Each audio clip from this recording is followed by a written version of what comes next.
Polishing the render isn't doing the thing. Watching a tutorial on a new plugin is not doing the thing. Buying the software isn't doing the thing. Spending 3 days designing a logo for a business that has 0 clients isn't doing the thing. Organizing your texture folder isn't doing the thing. Making a to-do list for the thing isn't doing the thing. Scheduling time to do the thing isn't doing the thing. The only thing that is doing the thing is doing the thing.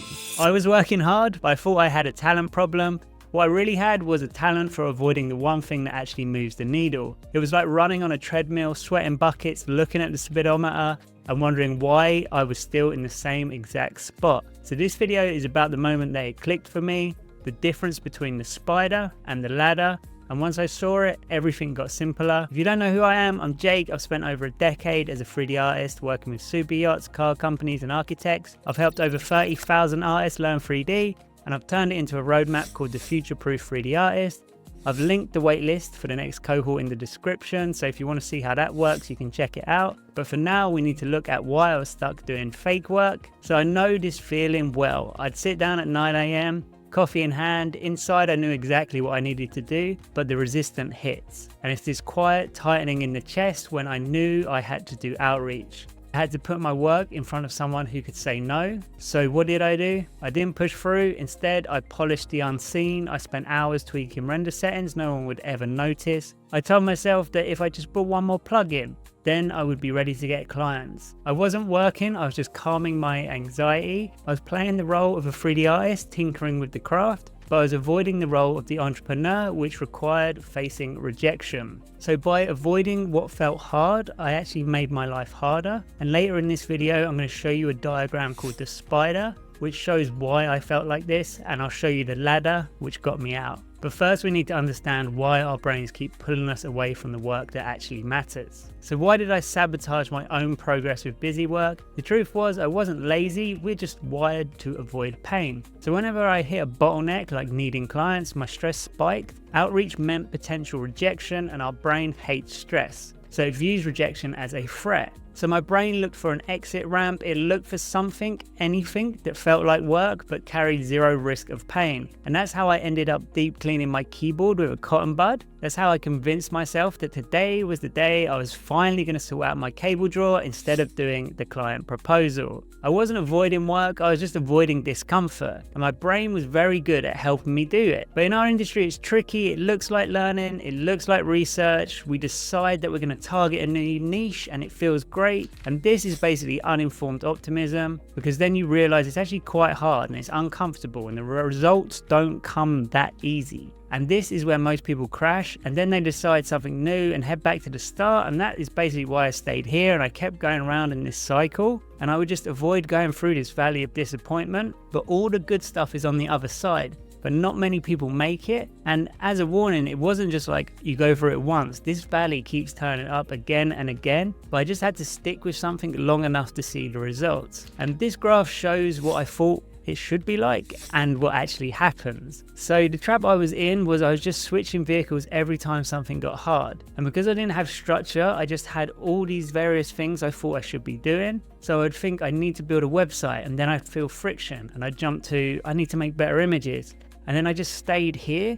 So how did I stop switching vehicles every time it felt hard? So I call this the spider. If you look at the arrows, you're in the middle, and it's basically shooting energy in every direction at once. So you're trying to craft your offer over here, and then you're trying to build systems over here, and then you're trying to define your niche, and then you're trying to publish work on 3 different platforms. It feels productive because it's chaotic, but if you push in 10 different directions at once, you're busy, but you're still standing still. So this is the ladder, and the rule of the ladder is simple. You do not get to touch the next rung until you complete the one beneath it. This made my progress feel like a video game, and each one of these were levels, and I was picking up experience points along the way. You can't play level 6, if that's sales, if you haven't beaten level 5, which is outreach. And you can't play level 3, which is your portfolio, if you haven't made any images. So if you're currently sitting there with no clients, but you're watching a tutorial on scaling systems, you are playing on hard mode. So how do we force ourselves to stay on the right level? We need a filter, and I found the best one in a book about the Sydney 2000 Olympic rowing team called Will It Make the Boat Go Faster? And these guys were obsessed, and they had one goal, and it was gold. They were historically underdogs, but they beat everyone. So how? They established a rule. Every single decision they made, from what they ate for breakfast to which pillows to sleep on, was filtered through one single question. Will it make the boat go faster? And if the answer was yes, they did it. And if the answer was no, they ruthlessly eliminated it. If it didn't move the boat, it was a distraction. They even chose not to attend the opening ceremony because the long hours of standing would not improve their performance. So gold to me was the level of the game I had to complete. So when I caught myself spending 4 hours researching what font to use for my invoice template, I asked the question, will this font make my boat go faster? And the answer was no, so I stopped. And when I was about to go deep on the latest trending software, I asked myself, will this make the boat go faster right now? And the answer was no. It just added weight to the boat and it added complexity, and I didn't need it yet. So this is actually the first thing we do when an artist joins the Future Proof program. We don't add more tutorials. We audit their schedule and we ruthlessly delete 80% of their to-do list. And I know we need to learn things, but the spider does just in case learning. They hoard knowledge for problems they don't have yet. They fill their brain with clutter just in case they need it next year. Whereas the ladder only learns the specific skill required to solve the immediate bottleneck in front of them. They learn to solve the problem on the current rung. So we have to stop telling ourselves the lie that we are lacking talent. James Clear put it perfectly when he said, what looks like a talent gap is often a focus gap.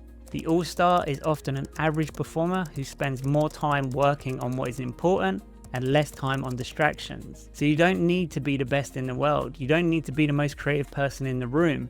You just need to be the person who can stare at the ladder, identify the one level that is broken and fix it without getting distracted by the shiny object in the corner. So if you have no leads, your problem isn't your logo. It isn't your software version. Your problem is volume. If you have leads but no sales, then your problem is your offer. So stop trying to solve the future, solve the current bottleneck, and that is how progress is made. So when I actually started doing this, the actual thing, instead of preparing to do the thing, that anxiety in my chest started to fade, because confidence isn't a feeling you have before you start. Confidence is evidence. You build confidence by looking at the scorecard and seeing you did what you said you were going to do. And this compounds. So here is my challenge to you for the next 24 hours. Just close the tabs, close the tutorials, close the inspiration folders, and identify the one thing that will make your boat go faster today. Now, if you want to install the ladder, I've built a 12-week program called Future Proof 3D Artist. It's a small cohort coaching program where we work together to pick your niche, build your portfolio, and get clients.